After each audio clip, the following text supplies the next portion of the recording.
नमस्कार। खास मुलाकात कार्यक्रम में आप सभी का स्वागत है और हमारे लिए, हमारे छतरपुर के लिए ये बड़ा ही गर्व का विषय है कि हमारे बीच में आज पद्मश्री सम्मान प्राप्त डॉक्टर ज्ञान चतुर्वेदी उपस्थित हैं।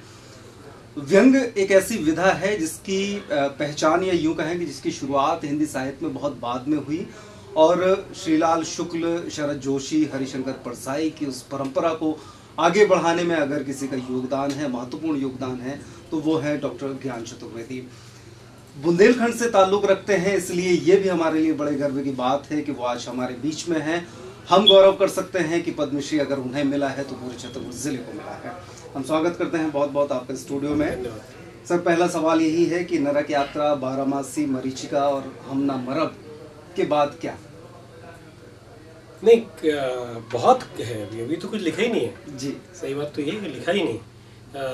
अभी मैंने एक उपन्यास अभी ख़त्म किया है, पहला ड्राफ्ट, पर मैं रिवाइज बहुत करता हूँ, तो मैं मानूंगा कि 6 महीने मेरे को और लगेंगे। वो बाजारवाद के खिलाफ उपन्यास है और एक फैंटेसी, एक नए फॉर्मेट में लिखने की कोशिश की मैंने। बड़ी हार्ड हिटिंग है। एक होता है बाजार और एक होता है बाजारवाद। बाजार के खिलाफ आप नहीं है, पर जब आपके जीवन की हर चीज़ बाजार निर्धारित करने लगे, आप कैसे पहनेंगे, कैसे ओढ़ेंगे, किसके संबंध रखेंगे, कैसे खुशियाँ मनाएंगे, लड्डू खिला के मनाएंगे या कोई चॉकलेट किसी किस्म की खिला के मनाएंगे, ये जो चीज़ है, ये है जब बाजारवाद आपके संस्कृति पर, आपके जीवन शैली पर जाने लगता है, तो आप बाजार के कब्जे में आ जाते हैं। और वो बाजार के कब्जे में जो आती ज़िंदगी है, वो पूरे जीवन को एक पागलखाना में तब्दील कर देती है। तो इस समय जो पागलपन आप आसपास देख रहे हैं लोगों का, ये सिंपल पैसे के पीछे भागना नहीं है।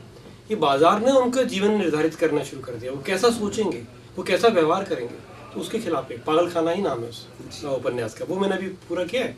फिर आपने मुझे अभी जिक्र किया श्रोताओं से, दर्शकों से अपने, कि बुंदेलखंड से हूँ, तो मैंने बुंदेलखंड पर ही मेरे पहले के नावल हैं 2-3। अभी मैं एक 5वां नावल जो मेरा 6वां, वो मैं अभी के नोट्स ही चल रहे हैं, वो हैं बुंदेलखंड में जो अपने अपराध की प्रवृत्ति वाला जो एक पूरा बहुत बड़ा हिस्सा है, ज़मीन के झगड़े, जायदाद के झगड़े, छोटी मोटी बात पर ही सिर फोड़ देना, फालतू के एरोगेंस में पड़ना, एक सामंतवादी पूरी प्रवृत्ति जिसमें औरतों के प्रति एक दूसरे किस्म का भाव और सब चीज़ें आपकी जो लाइफ डिस्टर्ब हो रही हैं, तो ये लग रहा था फिर उसके चक्कर में आप वकील के चक्कर में पड़ते हैं, फिर आप तहसील में जाते हो, फिर आप वहाँ पैसे खर्च करते हो, पूरा जीवन नष्ट कर देते हो आप इन चीज़ों में। तो मैं एक इस पूरी क्राइम वाली जो चीज़ें हैं, इस पर मैं एक उपन्यास बुंदेलखंड की पृष्ठभूमि, जिसमें हमारी तहसील भी आएगी, तहसील के जो किस्से वो आएंगे, जज आएंगे, पुलिस आएगी, और हमारी इंटरपर्सनल रिलेशनशिप कैसे प्रभावित होती है सारी, तो वो पर मूलतः व्यक्ति ही रहेगा, व्यक्ति केंद्रित उपन्यास होगा। ये किसी संस्था के खिलाफ उपन्यास जैसा नहीं होगा। इसमें वो संस्था भी आएगी, पर मूलतः जीवन की कहानी, उसका नाम अभी नहीं जी। ये 2 उपन्यास हैं अभी जो मैं कर रहा हूं। मेरा ये प्रश्न है और मैं हो सकता है कि अलग दृष्टि से सोच रहा हूँ, या मैं आपकी राय जानना चाहता हूँ कि मैंने इसके पहले जब बारामासी पढ़ा, उसके पहले मैंने राग दरबारी पढ़ा। मुझे कुछ ऐसा लगा कि क्या बहुत उससे प्रेरित है आप? हाँ, निश्चित। देखिए, मैंने आज भी जब भाषण दे रहा था, मैंने कहा था आपके कद में आपके पूर्वजों का कद शामिल है जी। तो आप कहीं तो अपने पूर्वजों से प्रभावित हैं ही। हाँ, क्या वो नकल है या उससे प्रभाव है? क्योंकि व्यंग उपन्यास की परंपरा ही श्रीलाल जी ने शुरू करी। अब इसके आगे जो होगा वो पहले तो कहीं तो, बल्कि मैं नरक यात्रा मेरा बहुत ज़्यादा प्रभावित था उस तरह के लेखन से। बल्कि मैं बारामासी को आपको कहूँगा कि मैंने जो काम श्रीलाल जी ने व्यंग को केवल इवन आपका जो श्रीलाल जी की आप बात कर रहे हैं राग दरबारी की, वो राग दरबारी में ही है जो व्यंग का एक मूल काम रहा है कि एस्टेब्लिशमेंट के खिलाफ लिखना। तो एस्टेब्लिशमेंट के खिलाफ है, वो शिक्षा पद्धति और वो जो जितना चलता है उसके खिलाफ। उसमें मानवीय जीवन और इंटरपर्सनल रिलेशनशिप, अंतर आपके संबंध, माँ के बाप से, माँ बाप के, बच्चों के, प्रेमी प्रेमिका के, पति पत्नी के, पूरे समाज के संबंधों को लेके उसमें कहीं कुछ नहीं है। तो शुरुआत जरूर लगता है बारामासी में कि ये शायद एक नया राग दरबारी लिखा जाए, लेकिन ये पूरा पारिवारिक, फिर वो पूरी पारिवारिक पृष्ठभूमि में एक विधवा माँ है, उसके बच्चे हैं जो बिगड़ रहे हैं, सपने हैं जो देखे जा रहे हैं, सपने हैं जो टूट रहे हैं, और सपने हैं जो टूटने के बावजूद देखे जा रहे हैं। ये उसकी कहानी थी। तो ये बहुत अलग था। हमें खुशी इस बात की है कि आप छतरपुर से बहुत ताल्लुक रखते हैं। दर्शकों को थोड़ा सा जानकारी देना चाहेंगे कि जो 2-2.5 साल का समय हाँ। आपने महाराजा कॉलेज में बताया, छतरपुर की गलियों में बताया, वो अनुभव जरा सा। मैं एक्चुअली मेरे फादर डॉक्टर थे महाराजपुर में, जब उनकी डेथ हुई। फिर मैं निश्चित ही पास का नियरेस्ट कॉलेज ये था जहाँ मैं तो 11वीं कक्षा में पढ़ता था। फिर मैं यहाँ आ गया। यहाँ आके फादर की डेथ हो गई थी, बहुत गरीबी थी, कोई ढंग का आर्थिक स्थिति थी नहीं। एक छोटी सी गली में बड़ी कुंजरेटी, मैं एक छोटा सा मकान लेके, मैं मेरे 2 छोटे भाई, वो 8th में पढ़ता था, एक जो 8th में पढ़ता था वेद, वो आज आर्मी के हाईएस्ट पोस्ट पर है। ये लेफ्टिनेंट जनरल DGFMS है, डायरेक्टर डॉक्टर है, पर director general arm forces health services है। मेरा दूसरा भाई विनय, वो उस समय 3री क्लास में पढ़ता था और वो आज फिजिशियन है लखनऊ में। उस दौरान एक बड़ी जिम्मेदारी, बहुत सारी जिम्मेदारियां थी, बहुत बुरे दिन अगर आज सोचो तो पलट के, पर वो सोचा नहीं, कुछ ऐसा हुआ भी नहीं और सबने बहुत सहारा दी। महाराजा कॉलेज के टीचर्स ने, महाराजा कॉलेज के एडमिनिस्ट्रेशन ने फीस माफ़ कर दी आपको, आपके नाम स्कॉलरशिप दे दी आपको और आपको बड़ा सहारा दिया। तो वो गलियां, वो दिन आप कभी भूल नहीं सकते। जीवन से ये चीज़ें इरेज नहीं कर सकते, कोई सिस्टम नहीं है, और इरेज करेंगे तो आप कहीं छोटे आदमी हो जाएंगे। ये तो जिंदा रहना ही चाहिए। तो छतरपुर में बिताए दिन, जब मैं एक चप्पल चटकाता हुआ, बड़ी कुंजरेटी चलता हुआ और तालाब के किनारे किनारे होता हुआ रोज क्लास अटेंड करने आता था, और कोई पता नहीं होता, किताबें घर में, अखबार खरीदने के पैसे नहीं थे, तो फिर लाइब्रेरी जाता था, गोवर्धन टॉकीज के पास ही लाइब्रेरी थी, वहाँ किताबें मैगजीन्स पढ़ता था, शाम का ही पक्का था, फिर आके अपने घर आके पढ़ाइयाँ करता था। वो सारे दिन आपके अंदर हमेशा जीवित रहना चाहिए, क्योंकि आपको जीवंत बनाने में उन्हीं दिनों का हिस्सा है। बाद में तो आपको जीवन में सब आ गया, सुख आ गए, दुख के दिन कभी नहीं भूलना चाहिए, क्योंकि मैं कहीं बात कर रहा था कि वो जीवन लौट लौट के वहीं आता है, तो कल के दिन आपके वो दुख फिर से आ सकते हैं। तो आपको हमेशा जीवंत बने रहने के लिए आपको हर दिन याद रखना चाहिए। आपके उपन्यासों में क्या कुछ ऐसे कैरेक्टर्स भी हैं जो छतरपुर या आपके आसपास के? बहुत है। मेरे 12मासी और दूसरा उपन्यास जो मैंने यह भी लिखा, हम न मरब, इस छतरपुर, ये प्रश्न आप कहाँ से उठाते हो? आप एक विषय तो कहीं से भी ले सकते हो, चरित्र आपके आसपास के देखे होते हैं। हाँ, ये पक्का है कि ज्यों का त्यों नहीं उठाया आप एक भावना उठाते हो उसकी। एक चरित्र के हो सकता है मेरे 2-3 देखे हुए चरित्र एक में आ जाए, तो ऐसे बहुत चरित्र हैं, बहुत सारे हैं, बहुत से मेरे घर के ही हैं, मेरे बुंदेलखंड के रिश्तेदारों के हैं, मेरे मित्रों में से हैं बहुत से, उपन्यासों में भी और फुटकर लेखन में तो कई बार मैंने एक लिबर्टी दोस्तों से लेके नाम भी इस्तेमाल कर लिए जी, उनके तो किए हैं, उस तरह से भी किया है। इसके बाद फिर आपने मेडिकल की पढ़ाई करी। हाँ। और उस दौरान जैसा कि मुझे जानकारी है कि कक्षा 6वीं में पहली कविता आपकी धर्मयुग जैसी पत्रिका में प्रकाशित हुई, जो कि उस समय एक बहुत बड़ी बात थी, ऐसी मानवीय पत्रिका थी। इसके बाद फिर व्यंग्य का सिलसिला कब से शुरू हुआ? एक कविता तो मैंने 6वीं में लिखी है, वो दैनिक जागरण में आई थी, जागरण, और फिर मैं करता रहा विधा की। आप एक कहलाता अगर आप वास्तव में लेखन के प्रति, वो एक होती शब्द मुमुक्षा, मुमुक्षा मतलब लिखे बिना आपसे रहा ना जाए। एक होती भूख, के चलो भूख है बर्दाश्त भी कर सकते हो, पर मुमुक्षा का होता है कि ये काम नहीं करूंगा तो मर जाऊंगा। तो लिखने के प्रति मेरी वैसी मुमुक्षा है।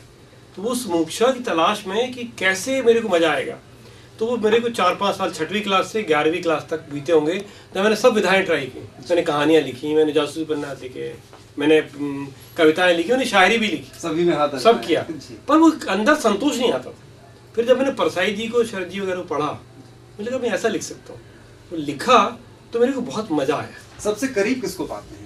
मैं तीनों चारों को ही करीब पाता हूँ, हर एक की कुछ विशेषताएं हैं, और जैसा मैं वहाँ बोल भी रहा था कि आप दूसरी कमजोरियों से भी सीखते हो, क्या इससे एक लेख इसलिए खराब है। तो शरद जी की अपनी विशेषताएं हैं, परसाई जी बहुत अलग किस्म के लेखक हैं, त्यागी जी भी जो कहते हैं प्योर हास्य के लिखेंगे। त्यागी जी कहते थे कि हास्य लिखना मतलब हवा में गांठ बांधना है, बहुत कठिन काम है। आप किसी को हंसा तो दीजिए, आप क्या एक ऐसा वाक्य लिख सकते हैं जिसको पढ़ के आदमी अकेले भी बैठा हो तो हंसने लगे, कितना कठिन काम है। तो हास्य मैंने उनसे समझा, शिराज जी को पढ़ा, तो हर एक से आपने कुछ, आपको फायदा हमेशा ही होता है कि अगर आपके पूर्वज घर में कुछ ऐसा कर गए हैं जो आपके सामने अनुकरणीय है और आपके सामने उदाहरण है, तो आप उससे आगे बढ़ सकते हैं। तो इनमें सबका ही हाथ है, सभी मेरे लिए बहुत महत्वपूर्ण अलग अलग कारण है। आप एक डॉक्टर हैं, हार्ट स्पेशलिस्ट हैं जी। इस पेशे में और लेखन में तालमेल कैसे बनाते हैं, समय कैसे निकालते हैं? हाँ, समय देखिए, डॉक्टर्स भी हैं जो क्लब भी जाते हैं, शाम को बैठ के दारू पीते हैं कुछ दोस्तों के साथ में, वो सब चीज़ें छोड़ना पड़ती हैं आपको, कहीं तो समझौता करेंगे आप। तो आप अपने शौक, अगर ऐसे शौक से ऊपर चले जाएं, जब मैं कह रहा था कि मोक्षा जैसी है, उसको करने के लिए आप समय तो निकालोगे, वो समय निकलता है।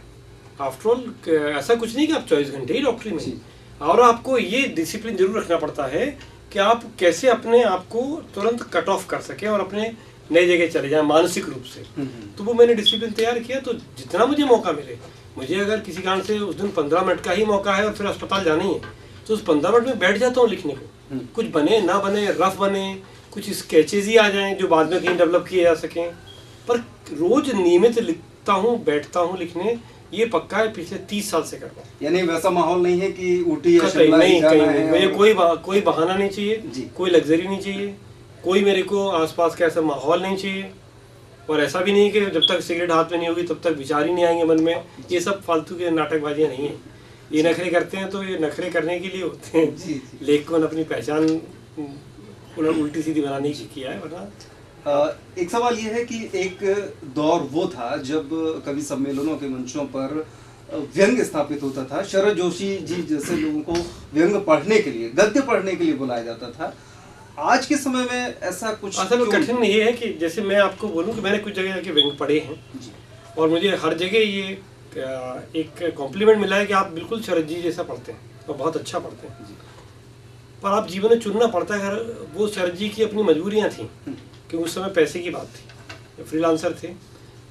देखिए केपी सक्सेना भी पढ़ते थे मंच से। केपी सक्सेना को जिस दिन से फिल्मों से पैसा मिलने लगा उस दिन से उन्होंने आना मंच पर बंद कर दिया, क्योंकि वो पैसे के लिए पढ़ रहे थे, उनको उसमें कोई बहुत मज़ा नहीं आ रहा था। धीरे धीरे मंच जो है वो पैसे का मंच हो गया है। तो अगर पैसा किसी अच्छी जगह से और ला सकते हो तो फिर लगता है मंच पे मत जाओ। पर क्योंकि बहुत यात्रा इन्वॉल्व होती है, बहुत जगह जाना पड़ता है, बहुत सारी चीज़ें होती है। और आज की जो कविता पढ़ी जा रही है मंच पे, तो आपको लगता है आप कीचड़ के बीच में कमल जैसे कब तक खिले रहेंगे, तो वहाँ पे बड़ा कठिन हो जाता है। तो मैंने जानबूझ के नहीं किया जा सकता है इस एक्सरसाइज को, पर मंच की कविता का माहौल ही इतना ख़राब हो गया है, इतना धुआं है कि वह अच्छी कविता खो गई। मतलब कविता ही अच्छी नहीं बची तो गद्य कौन सा अप्रिशिएट करेगा। उन्होंने बहुत बिगाड़ने का प्रयास किया है, चुटकुलेबाजी हो गई है मंच पे। इस बीच में ये सवाल जो पहले आ जाना चाहिए, मैं थोड़ा सा ये भी दर्शकों को आपके माध्यम से बताना चाहूँगा कि आपका जन्म स्थान और शुरुआती शिक्षा। मैं यहाँ से छतरपुर से आप जाओगे झांसी तो बीच में मौरानीपुर जगह पड़ती है। मौरानीपुर की पैदाइश हूँ। मेरे पिता वैसे डॉक्टर थे मध्य प्रदेश गवर्नमेंट में, पर पैदाइश में मौरानीपुर के हूँ। हमारी ननिहाल और दादा का घर दोनों ही मौरानीपुर में अभी भी है। अभी जब यहाँ आया मैं तो वहाँ से ही घर से मामा जी वाले परिवार से होके आया। बाद में फिर मैं छतरपुर पढ़ा। तो मैं कहलाता 3 जगह का हूँ। जब मैं रीवा मेडिकल कॉलेज से मैं 10 साल पढ़ा, लोग कहते रीवा के हैं, बाकी को मैं बोलता हूँ मैं छतरपुर का हूँ। और पैदाइश की बात आती तो कहते हैं मौरानीपुर के। वो आपके बाराणसी में सारी चीजें हैं, पैसेंजर ट्रेन भी है और वो मौरानीपुर लगा कि हाँ पूरा मौरानीपुर। ये भी सुनने में आया है कि अब फिल्मों के ऑफर भी हैं। मैंने बल्कि फिल्म लिखी थी, मैंने 2 लिखी हैं अभी। वो कब बनेंगी, फिल्म वाला धंधा बहुत अलग है। एक मेरे उपन्यास नरक यात्रा पर फिल्म बन रही है, उसका नाम बदल दिया, बहुत हम लोग तय किया। उसकी मैंने स्क्रिप्टिंग की है, डायलॉग लिखे हैं। एक अंशुल पांडे नाम के सज्जन है, यंग लड़का है, 35-36 साल का है। वो ये अपने फरहान अख्तर के चीफ असिस्टेंट डायरेक्टर रहे हैं 2-3 फिल्मों में, राइट फ्रॉम जब दिल चाहता है से लेके लक्ष्य तक। और वो लड़का बनाना चाहता है और उसके साथ बैठ के मैंने स्क्रिप्टिंग की, डायलॉग किया। उसका नाम बड़ा अच्छा रखा क्योंकि डॉक्टर के खिलाफ है, सब रास्ता गॉड की तरफ जाता है। अस्पताल में घुसोगे तो भगवान के पास ही पहुँचोगे, है ना। तो एक सरकारी अस्पताल की दिन भर की कथा है जो है। और एक मैंने लिखा था, जगमोहन मुद्रा जी एक बहुत बड़े थे, उनके लिए मैंने एक फिल्म लिखी थी। वो एक 1 लाइनर लेके आए थे। अपने दतिया के पास की एक खबर थी कि जहाँ एक ठाकुर के कुत्ते को एक नीच जात वाले की पत्नी ने रोटी डाल दी, तो उन्होंने कहा कि तुमने हमारे कुत्ते का धर्म भ्रष्ट कर दिया। क्या कि ठाकुर कुत्ते को तुम रोटी दे सकते हो, तो अभी कुत्ता भ्रष्ट हो गया तो इसे तू पाल, और इसका अभी तक जो हमने पाला उसका खर्चा 15,000 दो। ये सच्ची घटना है दतिया जिले की। इसको बेचारी गुहार करती कलेक्टर के पास आई थी, तो एक छोटी सी न्यूज़ थी। वो उस न्यूज़ आइटम को लेके मेरे पास आए थे, क्या हम इसको एक फिल्म में तब्दील कर सकते हैं जिसमें रूरल पॉलिटिक्स आएगी, जातिवाद आएगा, पूरी राजनीति कैसे हलचल लेती है ये आएगी, तो करेंगे क्या। तो उन्होंने मुझे कहा कि मैंने आपका कुछ नहीं पढ़ा, पर मुझे कहा गया है बॉम्बे में एक दो लोगों ने कि अगर ज्ञान चतुर्थी लिखेंगे तो ये बन जाएगी, नहीं तो नहीं। फिर मैंने उनके साथ लिखा, तो पूरी फिल्म हो गई थी। शूटिंग शुरू होने वाली थी ग्वालियर के पास कि 7 दिन पहले वो मर गए, उनकी अचानक डेथ हो गई। अब उसको केतन मेहता साहब बना रहे हैं, उसका नाम है किस्सा कुत्ते का जी, उसका किस्सा कुत्ते का। उसमें पूरी राजनीति हमारी रूरल पॉलिटिक्स का बहुत बढ़िया है। बहुत मैं लिख के बड़ा संतोष मिला था मेरे को कि मैंने एक व्यंग्य फिल्म लिखी, टोटली व्यंग्य में कही ये बातें बहुत अच्छी है। मैं एक बात पूछना चाहूँगा कि क्या कहीं आपको ये बात कचोटी है आज के जिस कार्यक्रम में आपको बुलाया गया था, महाराजा कॉलेज में कार्यक्रम आयोजित हुआ था, लेकिन मुझे नहीं देखा कि हिंदी साहित्य का एक भी छात्र वहाँ पर मौजूद हो। हाँ, मुझे कचोटना तो नहीं कहेंगे, पर मैं उम्मीद करता हूँ कि हिंदी वाले आए उसमें, और उनका तो 2 कारणों से, या तो उन्हें पता नहीं चला तो कमज़ोरी हो गई हमारी, और अगर पता चला फिर भी नहीं आई तो भी कमज़ोरी हमारी होगी कि वो सुनने नहीं चाहते ज्ञान चतुर्थी को, है ना। और या फिर हिंदी साहित्य के छात्र मजबूरी में हिंदी पढ़ रहे हैं जी। कहीं कोई मन में नहीं है, एक डिग्री के लिए पढ़ रहे हैं। वही आपने जैसा कहा कि एक डॉक्टर पैसा कमाने के लिए बस करता है, और एक आखिर में यही सवाल जिसके बाद आपको यहाँ पर मंच पर सम्मानित करने के लिए बुलाया गया, जब ये सम्मान देने की घोषणा हुई, उस समय घर का माहौल, आपके अंदर की भावना क्या चल रही? एक तो क्या हुआ, ये साल मेरे ऊपर बड़े पुरस्कारों का साल गुजरा, ऐसा है। यश भारती, हाँ, यश भारती सम्मान मिला, उससे पहले एक शताब्दी सम्मान है हिंदी लेखन के लिए, एक अट्टहास का शिखर सम्मान है, करवट कला परिषद, ऐसे बहुत सारे सम्मान चल रहे थे लगातार। और इसकी भी सुगबुगाहट इसलिए थी कि मुझको अक्टूबर में बताया गया था कि आपका नाम पद्मश्री के लिए भेजा गया है। तो मेरा बल्कि बेटा कहता था पद्मश्री का क्या हुआ, आपको मिल रहा है? मैं कहता था यार मैं पता करता फिरूंगा कि पद्मश्री मिल रहा है नहीं मिल रहा है। फिर अचानक 25 जनवरी को बताया गया कि आपको पद्मश्री मिल रहा है, वहाँ से फ़ोन आया। मैंने पहला निश्चित ही, उन्होंने मुझे कहा था किसी को बताइए मत, हम घोषित करेंगे, पर आपको बता रहे। फिर मैंने पत्नी को बताया, पत्नी को बताया तो ससुराल को पता चल गया, है ना। बच्चे को बताया तो उसने फेसबुक पे डाल दिया, क्योंकि इतने को तो बताओगे आप। कहते हैं कोई चीज़ आप एक को बता देते हो तो कम से कम वो एक को तो बताएगा। ये कोई चीज़ कभी गोपनीय केवल तब तक रहती है जब तक आपको तक रहती। तो सबने खुशी मनाना शुरू कर दी, और जब तक कल अगले दिन जब हुआ, ये 24 को मुझे पता चला था, 25 को जब तक घोषणा हुई तो फेसबुक पे लेखकों को सबको कि ज्ञान चतुर्थी को पद्मश्री मिल रहा है। तो मुझे बड़ा गड़बड़ लग रहा था कि यार ये गलत काम हो गया। जब उन्होंने मुझसे कहा, पर मैं क्या करता है, वो हाथ से बात निकल गई, वो बड़ा सेलिब्रेशन हुआ। और मैं इस बात के लिए बहुत संतुष्ट हूँ कि बहुत बार साहित्य में लोगों को पद्मश्री मिला है। हमेशा ही कहा गया है, प्रायः कहा गया है, नॉट हमेशा, प्रायः कहा गया है उनका वहाँ से जुगाड़ था, वो तो उनको वो उस वाले ग्रुप के मेंबर थे, उनका तो उनसे जुगाड़। किसी ने इस बार मेरे पुरस्कार पर, मेरे दुश्मनों ने भी, जो दुश्मन कहीं हो तो हर एक ने बड़ा संतोष व्यक्त किया, बड़े वरिष्ठ आलोचकों से लेके सबने, कि बड़ा सही पुरस्कार। क्योंकि एक खास बात है कि आपका किसी भी कहीं किसी ग्रुप से जुड़ा हो, या तो कोई नहीं कह पाया कि इस गुट के कारण मिल गया, कोई नहीं कह पाया इस राजनीतिक विचारधारा से मिल गया, इसने करा दिया, जुगाड़ कर दी। सब जानते हैं कि ज्ञान चतुर्थी जुगाड़ नहीं करती। तो वो मेरे को बड़ा संतोष मिला कि मेरे उस पुरस्कार को कहीं किसी ने कोई किसी तरह का विवाद न करके हर एक ने खुशी मनाई। वो सभी ने मनाई, मेरे पाठकों ने, साथी लेखकों ने, परिवार ने तो फिर मना नहीं है। परिवार तो आपके हर खुशी और दुख में शामिल होता ही। तो चलिए, हमारे बीच में डॉक्टर ज्ञान चतुर्वेदी, जिन्हें पद्मश्री सम्मान से नवाजा गया है, हमारे ही बीच के हैं, और हमारे बीच में आकर उन्होंने छतरपुर ज़िले का गौरव बढ़ाया है। और आगे जैसा कि उन्होंने कहा है, निश्चित तौर पर उनकी व्यंग्य की और पैनी धार चलती रहेगी, और उससे हम सब अभिभूत होते रहेंगे। कुछ बहुत अच्छा पढ़ने को मिलेगा और फिल्मी पर्दे पर देखने को भी मिलेगा। उम्मीद यही करते हैं कि डॉक्टर ज्ञान चतुर्वेदी बार बार आगे भी हमारे बीच में आते रहें। डॉक्टर साहब, आज आप हमारे बीच में आए, बहुत बहुत धन्यवाद।